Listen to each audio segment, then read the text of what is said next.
Hi friends, welcome back to చక్కరిష్ట YouTube channel అండి. ఈరోజు మనము వెజిటబుల్ శాండ్విచ్ తయారు చేసుకుందామండి. ఈ వీడియోలో మనకు కావాల్సినవి టమోటాలు అనమాట. ఒక 5 టమోటాలు అండి, 4 ఉల్లిపాయలు, ఒక మిర్చి అండి. పెద్దది తీసుకుంటున్నాను అనమాట. కారం చాలా తక్కువగా ఉంటుంది.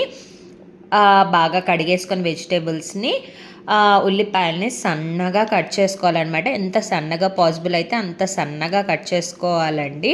తర్వాత టమోటాలు కూడా కట్ చేసుకోవాలన్నమాట సన్నగా. మిర్చి కూడా సన్నగా కట్ చేసుకోవాలి. ఇందులో కొంచెం కొత్తిమీర కూడా వేస్తున్నానండి. సన్నగా ఎంత పాసిబుల్ అయితే, ఎంత వీలైతే అంత సన్నగా కట్ చేసుకోవాలన్నమాట ఈ వెజిటేబుల్స్ అన్నీ. ఇందులో నేను వచ్చేసి టమోటా, ఆనియన్, మిర్చి, కొత్తిమీర వాడుతున్నాను. తర్వాత కొంచెం కారం వేస్తున్నానండి. ఒక 1/2 స్పూన్ అంత కారం వేస్తున్నాను. రుచికి సరిపడా సాల్ట్ వేసుకోవాలన్నమాట. అలాగే తర్వాత నేను కొంచెం లైట్గా కెచప్ వేస్తున్నాను.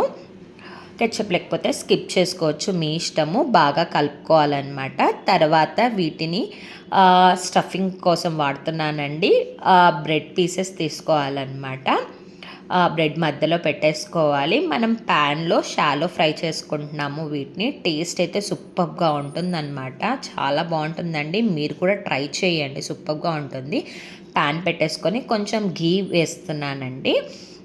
వీటిని లో ఫ్లేమ్లో పెట్టుకొని కాల్చుకోవాలన్నమాట. సూపర్ టేస్ట్ ఉంటుంది. లైట్ రెడ్డిష్ షేడ్ వచ్చాక మనం వీటిని తీసేసుకోవాలన్నమాట. ఇలా హాఫ్గా కట్ చేసేసుకొని కెచప్ దాని మీద స్మైలీ పెట్టాలన్నమాట. మా బాబుకి అయితే చాలా ఇష్టము.